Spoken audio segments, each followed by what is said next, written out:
Hello, sports fan. This is Stephen Hill of Sports Choice Plus. I'm bringing you a very special breakdown. I'm going to be covering. That was very entertaining.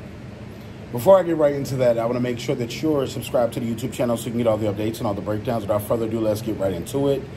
The NFL opened up their first game in the Southern Hemisphere, and you're looking at an offensive back and forth. Not only did Jalen Hurts and Jordan Love put up great numbers, they did it in an efficient manner.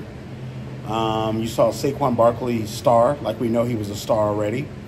You saw A.J. Brown, Devontae Smith get in there. You saw a lot of what we knew was going to happen. The Green Bay Packers left several opportunities on in the second half. They left a lot of points on the board as well. When you think about them getting turnovers, when you think about them being in field goal range, literally after you get the turnover, not flipping the turnover into 7 hurt them. When you turn a turnover multiple times in a game, you want to make sure that, hey, you're getting something. When Jalen Hurts, the snap fumble, I thought the Packers were going to score. I like the fact that we saw both the running backs featured and used like they're supposed to be used. You saw Saquon Barkley being used in several different forms and fashion. You saw Josh Jacobs being used in several fashions, and Josh Jacobs looks good. Let's just put it out there. As a running back, he is out there breaking tackles, hitting the corners, hitting the holes, finding the gaps.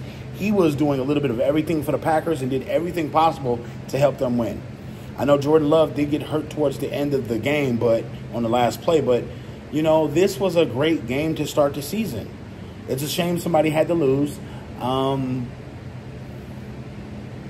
Eagles called a very balanced game. So did the Packers. I think the Packers were a little uptight early on.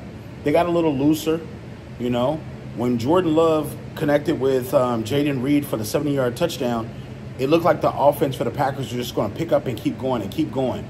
And then the Philadelphia Eagles answered. So it was a back and forth. From the standpoint of the Philadelphia Eagles, you want to clean up the turnovers. You want to clean up the offensive line of issues that you have, both sides.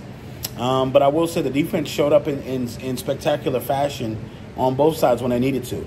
They made plays. Not only was Jalen Hurts not afraid to go down the field, Jordan Love showed you why he is worth the wait.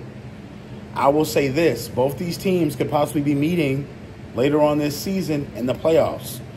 This first loss by the Packers is not a bad one. It's not something that you just see and be like, oh, okay, it's just, you know, out the window. But you got to think. Both these teams are solid football teams. Their cores are solid. The wide receiving core is growing in Green Bay. The wide receiving core for Philly is already here. Saquon Barkley is going to help the Eagles win a lot of games because they're simply going to give him the ball late in the fourth quarter. But what I will say this moving forward, both these teams have a bright future. Philadelphia, I think they're going to possibly win the NFC. The Packers possibly an NFC title game. You never know. But, you know, I like what I saw on both sides. It's a shame somebody had to lose, but both these teams were very good, very balanced. The penalties got Green Bay late, but you can't keep giving a team opportunities, and that's what Philadelphia did. They took opportunities. Saquon gave them touchdown. So what do you feel about the game? How did you like it? Hate it? Love it? Definitely check out Sports Choice Plus for all the breakdowns and other updates. We'll see you in the next episode.